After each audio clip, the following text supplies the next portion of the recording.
আমাদের পতন করবে কারা জানো? মুসলিম যুবকরা। এটা বলার পরও তো আমেরিকানরা সবাই চিন্তায় পড়ে গেল, মুসলিম যুবকরা আমাদেরকে পতন করবে। তখন তারা দুইটি থিওরি ফলো করে। কয়টা থিওরি? একটা হচ্ছে কাঁটা দিয়ে কাঁটা ফোয়া, আরেকটা হচ্ছে মুসলিম যুবকদের নৈতিকতা নষ্ট করে দেওয়া।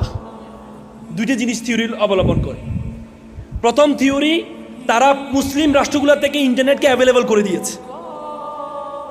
আপনারা জানেন পৃথিবীর সবচেয়ে বেশি ব্রাউজ পর্নোগ্রাফি যে সাইটগুলো আছে, ফর্ন সাইটগুলো আছে, সবচেয়ে বেশি ব্রাউজের যে 10টি দেশ আছে তার মধ্যে 8টি দেশ হচ্ছে মুসলিম দেশ। তার মধ্যে প্রথম দেশ হচ্ছে পাকিস্তান। আমি আর বললাম না কোন কোন দেশ। এ পর্নকে, ইন্টারনেটকে তারা অ্যাভেলেবল করে দিয়েছে পুরো পৃথিবীতে। তারা ইন্টারনেটকে অ্যাভেলেবল করে দিয়ে তারা জানে যে যুবক পর্নোগ্রাফি দেখবে, যে যুবক নারীকে দেখবে, সে যুবক কখনো কোরআন হাদিসের সাথে যুক্ত হতে পারবে না। এজন্য আমাদের মুসলিম যুবকরা যখন ওইদিকে ডাইভার্ট হয়ে গেল, তখন আর তারা কোরআন হাদিসের দিকে গবেষণা করা এটা ভুলে গিয়েছে।